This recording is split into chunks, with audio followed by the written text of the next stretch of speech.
Welcome again to another day and another learning for our class, especially in having this subject about Psalms, the poetry, one of the poetical books of the Bible in the Old Testament. In this particular lesson that we're tackling, we have previously discussed Psalms 8 and then interpreting Psalms. One of the most important things that we also want to know and learn in this journey that we have is we can learn also another thing or another genre or another way of how the word of God, especially Psalms, in this particular area where we call the Psalms of Lament. We have the hymns, thanksgiving, and other things, but we will learn today what are lament psalms. Why are they important and what do they teach us today? As we have our review last meeting or last session that we have, Westermann considered the lament to contain the fullest rhetorical pattern in expressing Israel's faith because of the way its complex structure incorporated the move from despair to praise. So according to this scholar, great scholar, he considered this particular type of psalm to be, yes, there's a despair, but it turned into praise. And then another scholar named Hermann Gunkel divided the psalms according to various situations in which they were sung, and in those divisions, he included these two laments. We have the community laments and the laments of the individual. And we can ask the question today, how was this formed? How was laments or formed? Now, in that lyrical composition, in this particular topic that we have right now, the prophetic books have many compositions which are similar to the Psalms. For example, in anticipation of the joy of Israel, on the day when Yahweh would deliver his people out of all distress, the prophets would compose a song.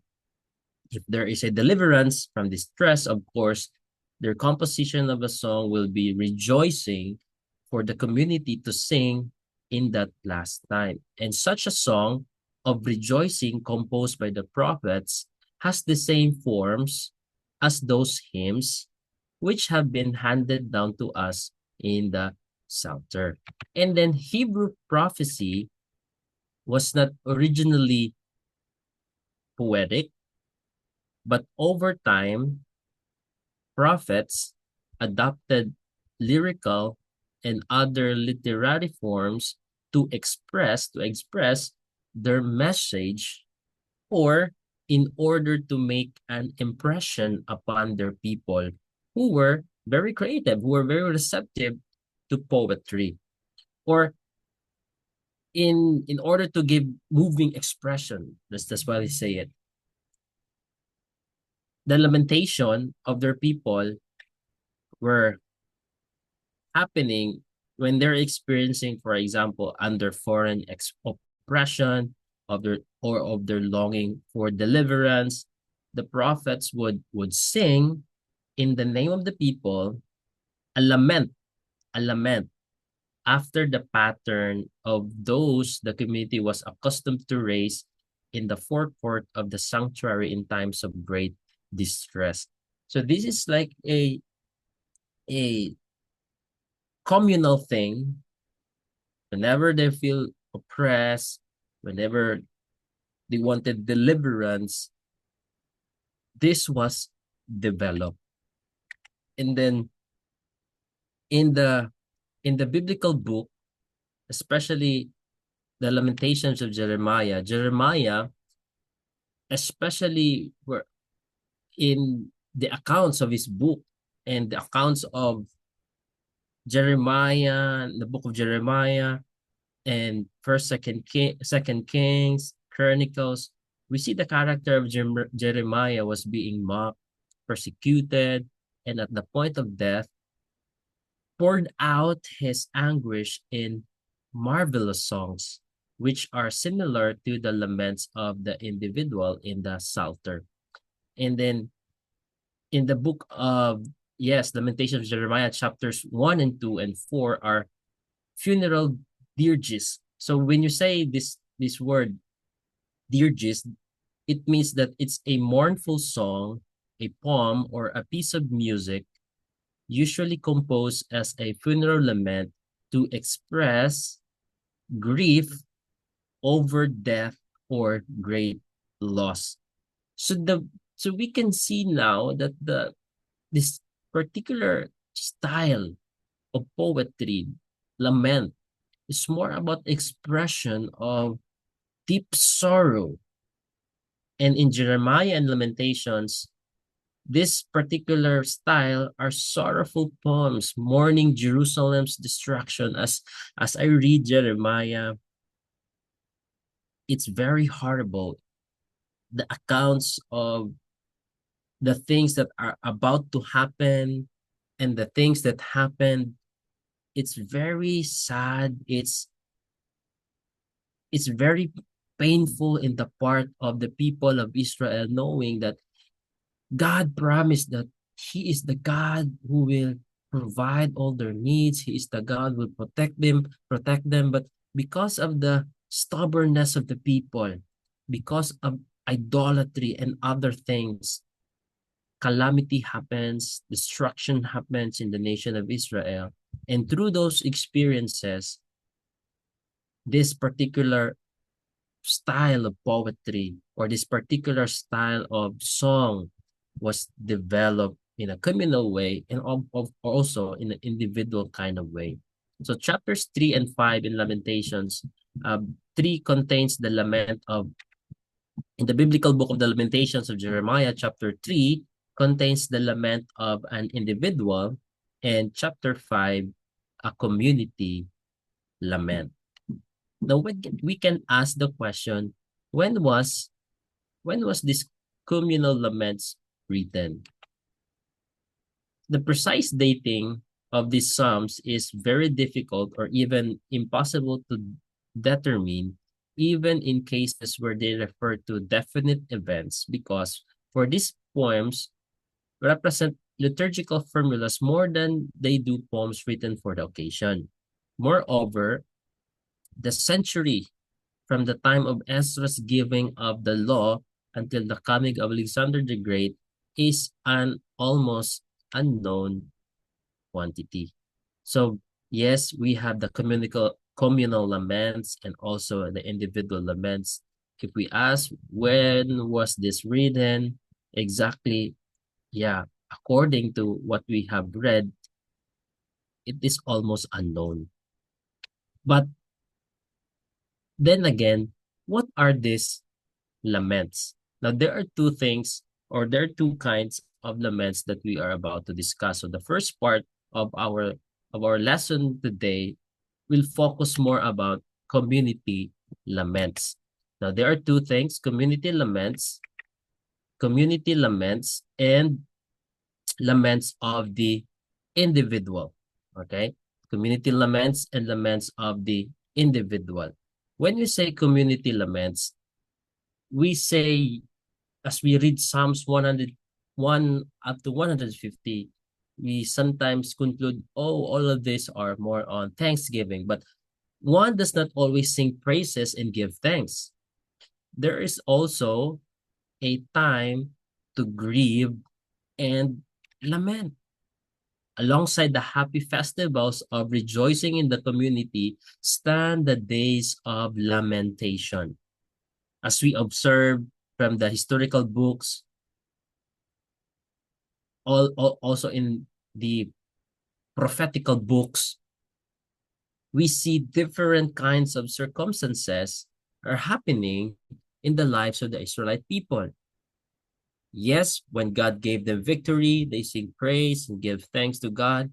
But when they experience distress, they experience pain, there are lots of records in the book of Psalms that talks about lamentations. They observe it when they experience crop failure, pestilence, danger from the and danger from the enemy afflicted the people. As we study the historical books, the prophetical books, in the Old Testament, when they experience this kind of things, there's lamentation. On such occasions, all the people would, when they experience this crop failure, just remember, God promised them a land. God rescued them from Egypt, and God brought them to what we call promised land. And God said that he will be their God and he will provide all their needs. But when they experience crop failure, pestilence, it affects their very lives. So the people would assemble at the sanctuary. What will they do? They will tear their clothes, fast, weep, lament, and sound the trumpet. In this manner, a passionate people would implore their God to have mercy upon them. So this is how they do it. And we can see this description taken from the book of Joel, whose first two chapters contain an actual liturgy which has to do with a disastrous locust plague. And then elsewhere, similar days of lamentation are depicted. And such days of mourning are presupposed in historical sources, especially in the old Naboth narrative. If you look back on this particular account in 1 Kings 21 verse 9, where we can see that the king during this time approaches Naboth and asking him for his vineyard. And then, can you imagine that? The king has all the lands, and yet he asked for this particular person to buy his land. The king said, I would buy your land and provide you another land, a better land. Just give me this land. And then Naboth say, according to the law, it is not allowed to sell your inheritance. So Naboth was disappointed. He went to his palace crying like a baby, and then his wife Jezebel saw the condition of the king, and then Jezebel ordered to have fasting, like lamentation, like grieving in front of the many people, and then accusing Naboth of cursing cursing God. And through that, because of what happened, that they assembled the people, orchestrated everything, the people was angry, and then they stone they they throw stones to Naboth, causing his death. But the picture on that occasion is they fast, they lament, and they so that's how they do this kind of things when they experience danger, pestilence, or crop failure. Thus, they were already this is already like we call customary from the earliest time.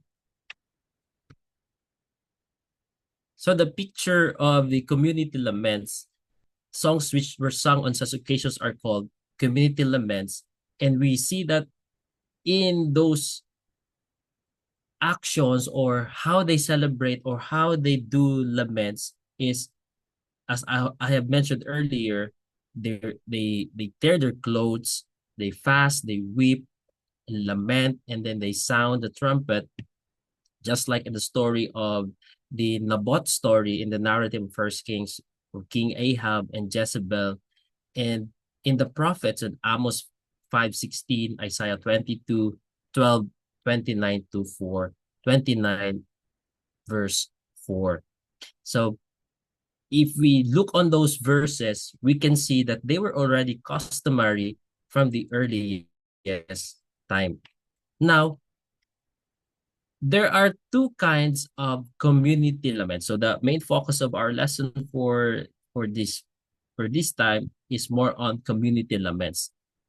There are two kinds of community laments. Some confess sin and seek forgiveness, while others claim innocence and appeal for God's recognition. The first class, we call it the penitential prayers of the community and confessions of innocence of the community.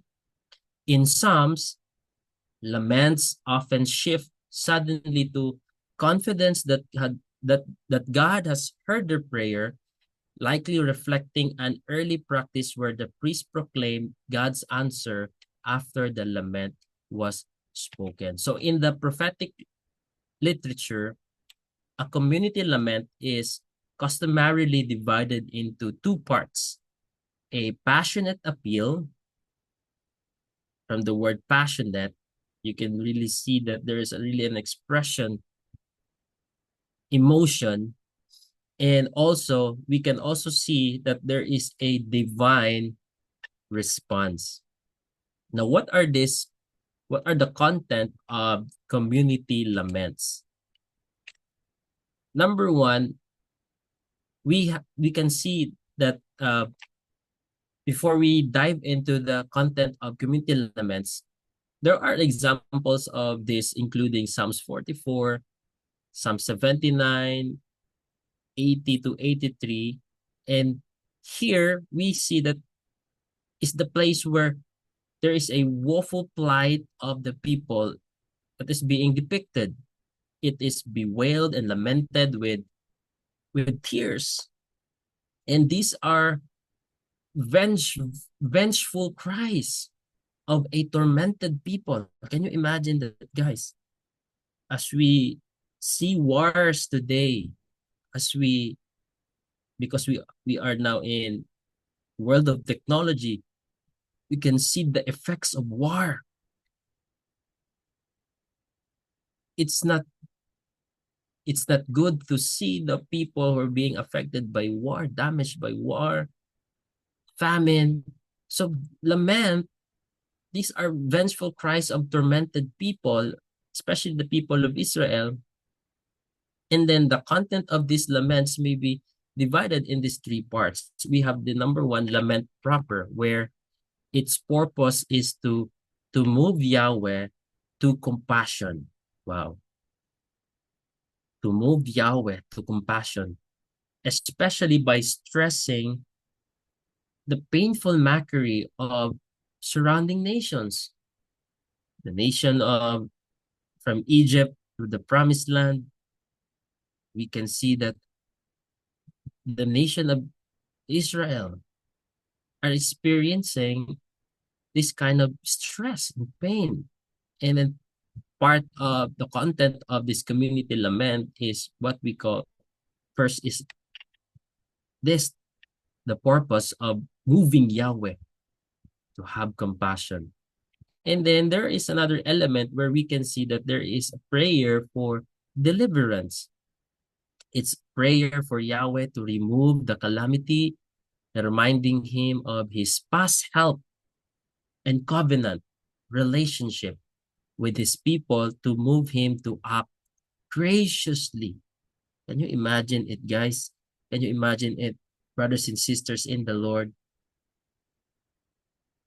The experience of the people of Israel, they saw how God moves, how God delivers them, and yet the reality of life is not perfect life. They experience this darkness, they experience these calamities, and they cry out to God and asking God for help and reminding the very character of God, the very experience they have with God before. In some of the things that we can see in those laments are this particular prayer for deliverance. And then they also have this certainty of a hearing. That at the end of the lament, they cry out to God and then they say, Lord, you are my help. Please, Lord. Wow. So we can learn in this community laments that the people gather together, expressing their emotion to God, asking God for help, knowing that God is compassion, God is gracious, reminding God of their covenant, and they want God to act graciously. So let's have examples of these of these two kinds of community laments. We have the penitential prayers of the community and the innocence kind of thing. Now, let's move on to this. If you have your Bibles with you, open your Bibles in Psalms 79, and we we will read it together. It says here in verses 1 to 4, a description of this psalm. It says here, God, an army from the nation, has attacked your land. They have polluted your holy temple. They have completely destroyed Jerusalem. They have left the dead bodies of your people. They have left them as food for the birds in the sky. They have left the bodies of your faithful people. They have left them for the wild animals. They have poured out the blood of your people like water. It is all around Jerusalem. No one is left to bury the dead. We are something our neighbors joke about. The nations around us laugh at us and make fun of us. Is in seeing these first verses of Psalm 79, if you picture it out, if you put it, if you put your shoes on the one who is composing this, can you imagine how horrible the situations are they are experiencing? That's why this psalm, the introduction of this psalm, is it describes about devastation. A nation, especially Israel, their temple was defiled, and their people, God's people, were killed. That's why in the next verses, it says there in the next verses, now there is a plea, prayer. Lord, how long will you be angry with us? Will it be forever? How long will your jealousy burn like fire? Bring your great anger against the nations that don't pay any attention to you. Bring it against the kingdoms that don't worship you. They have swallowed up the people of Jacob. They have destroyed Israel's homeland. Don't hold against us the sins of our people who live before us. May you be quick to show us your tender love. We are in great need. God, our Savior, help us. Then glory will come to you. Save us and forgive our sins. Then people will honor your name. So verses 5 to 9, we can see here that there is a cry, recognition of God's anger, and then there's a confession of sin, a plea for forgiveness and deliverance. And then in the next verses, in 10 to 12 to 13, we see that in the last part, there's a petition there for justice against their enemies. Why should the nations say, where is their God? Show the nations that you punish those who kill your people. We want to see it happen. Can you see there's the reality of the emotions within humanity, the humanness of people. They express their emotion towards God. We want to see it happen. Listen to the groans of the prisoners. Use your strong arm to save people sentenced to death. Lord, our neighbors have laughed at you.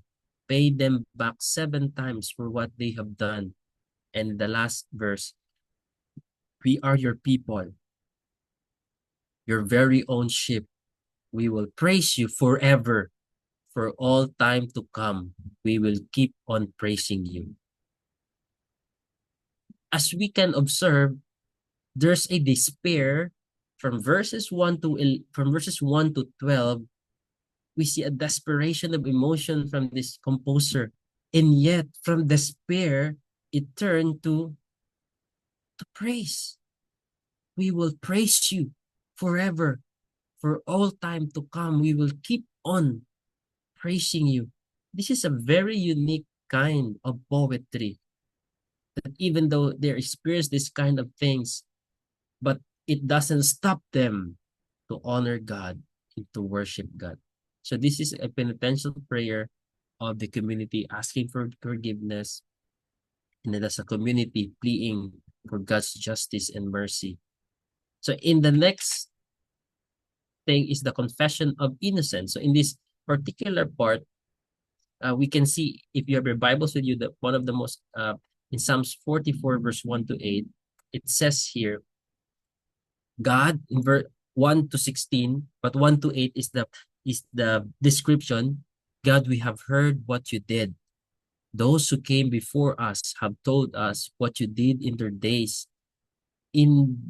long ago. By your power, you drove out the nations. You gave our people homes in the land. You crushed the people who were there, and you made our people do well.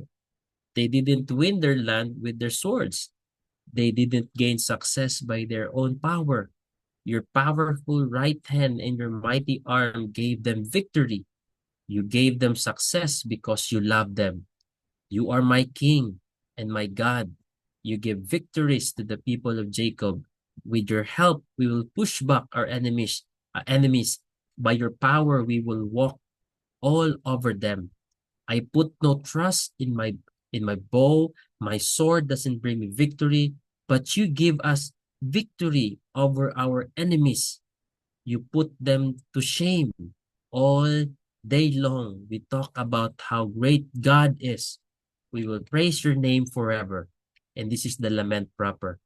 But now, you have turned your back on us and made us humble.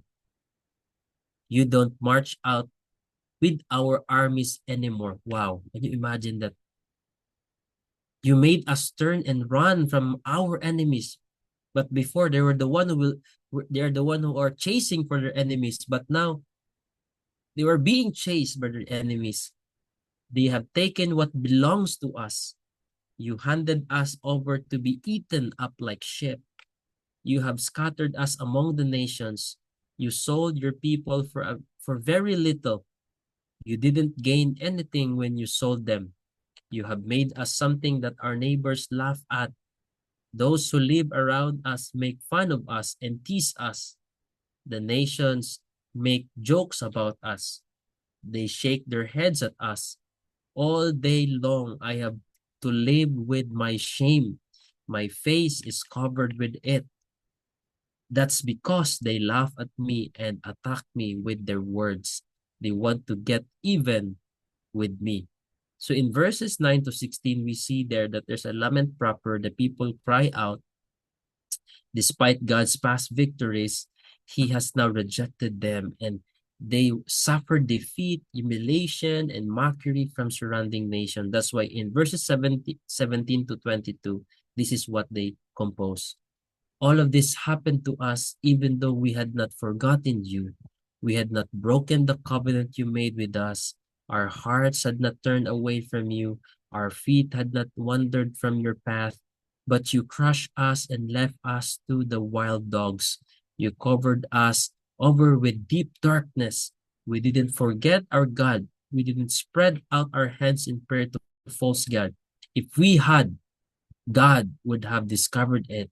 He knows the secrets of our hearts, but because of you, we face death all day long. We are considered a sheep to be killed. So they protest their innocence, thinking, the Lord, we don't forget you, but Why are you doing this to us? And they're asking God to see their suffering, reminding him of their relationship, their covenant relationship. That's why as they end this composition in verses 23 to 26, this is what they said. Lord, wake up. Why are you sleeping? Get up. Don't say no to us forever. Why do you turn your face away from us? Why do you forget our pain and troubles? We are brought down to the dust. Our bodies lie flat on the ground. Rise up and help us. Save us because of your faithful love.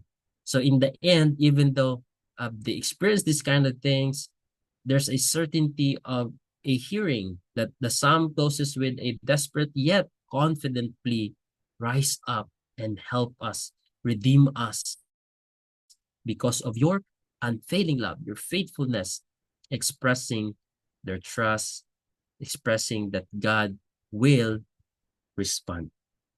So what did they learn today when it comes to the communal lament? We learned that it gives the nation of Israel, it gives Israel a language to pray in times of crisis. Lament, of also in our time today, it teaches congregations or churches not to despair silently, but to cry out as a church, as what Israel did.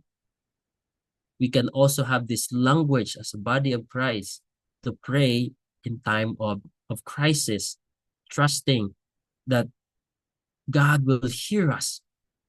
And then every lament, we can see there that every lament ends with confidence in God's deliverance. So lament brings people together in shared grief and prayer. And instead of isolating and suffering, brothers and sisters, we can gather together as community. We can fast and pray, knowing that we have God in our side. So this is crucial for us as a community, especially when we felt hopeless, restless. We can learn from this communal lament that as a body of Christ, as a church, we can copy this as well. And then lament is not a despair. It is a pathway to renewed hope because it expects God to act again as he has in the past. So as we end our class today, as we end our discussion today, let's ask this question. How can we as a community, as a body, as a church, learn to cry out to God together in times of trouble? So thank you once again for having your time. Next meeting, we will be dealing with another kind of lament. This one is the communal lament. Next meeting, we'll be dealing with the individual laments. Thank you for your time. Hope to see you next week. God bless.